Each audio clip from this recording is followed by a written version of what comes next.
Hello there, it's me, Sari here again, and today I thought I'd give you a tip on how to make a stamp out of your die or matching dies. And I did shoot this or try to shoot this before, but somehow the video wasn't shooting and I just missed this step. I'm going to talk you through it anyway. This is the result I'm hoping to be able to show you. And this is what the butterfly looks like when I have die cut it out of watercoloring paper. And this is the shape it gets when I'm die cutting the solid die. It's a bigz die from Sizzix, and these two are a matching set of dies that go or come with the regular Big Shot machine, the white Big Shot machine that actually had its premiere, was it a year or 2 years ago.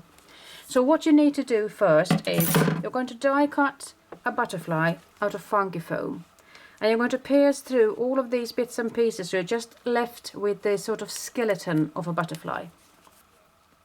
Then you're going to take a bit of easy mount, you know, the thing that's going to be really sticky, and it's going to enable you to put this die cut piece of to the solid bit here. So I'm just going to be very careful to put the easy mount with the sticky side with this one on top downwards, especially if you're having a shape that isn't the same on both sides or mirror wise, so to speak. So if you have a sort of a different kind of a shape, it's really important. Now then when it has come to this sort of butterfly and it's really similar on both sides, it doesn't really matter, but it's better to know how to do it, so you always know how to do it. And then you're just going to run it through. I actually did run it front and back, and it die cut really nicely. You can see that this is the leftover piece of that. So this is the front piece, where it's really sticky, whilst this is the backing piece, which is going to cling to the cling mount. So be careful of which side to use when you're doing your die cutting. So the next thing, of course, is just put this butterfly on top of the other butterfly, and then you are ready to start using it, because this has got a clingy backside and it's going to cling to this acrylic block really easily. So let's see, I'm going to take a piece of paper, and I've got two of these butterflies actually. So let's move on. I'm going to take some ink, and I'm just going to see where I'll end up with this. It's nice to have a piece of funky foam that is sort of light, so you know where the ink has hit the surface. I did my first one in black, and that of course didn't really give me a good indication of where I ended up with the color or the ink. So I'm just going to ink it up rather well, because it's a surface that really requires quite a lot of ink, I must say. I'm just going to do a bit of stamping like that. And as you can see, I did put on more ink on the other side than one of the sides. It doesn't really matter for this particular thing. Now that I do have some leftover ink, I'm just going to take it away a couple of times. And this is a really fun technique as well, because this is called generation stamping, or second, third and even fourth generation stamping. Let's see if I can put it even once more here. Perhaps I could use the back side to that, because if I were to use that for something else then. So you can see that this is a sort of really nice surface that actually requires quite a lot of ink, but as you can see, it stretches quite far as well. So let's see if I'm ready to just go in. You know, I'm not going to go with a paler one, because this is a paler color, and I'm afraid that this is going to be tinted or destroyed if I'm going to go in with a lighter color. So instead I'm going to go in with some bright Tangelo.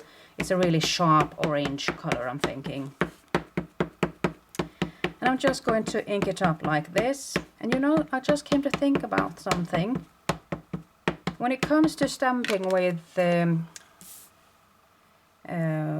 let's see, I do need something underneath here, because I don't want to dirty up my table now, do I? So you see, this is a really nice way to make a stamp, and it's a really nice way to do your background stamping as well. So if you have more ink dies of this sort, just make your own stamps. For all I know, just look at this. It's a really nice way to go about it, I must say.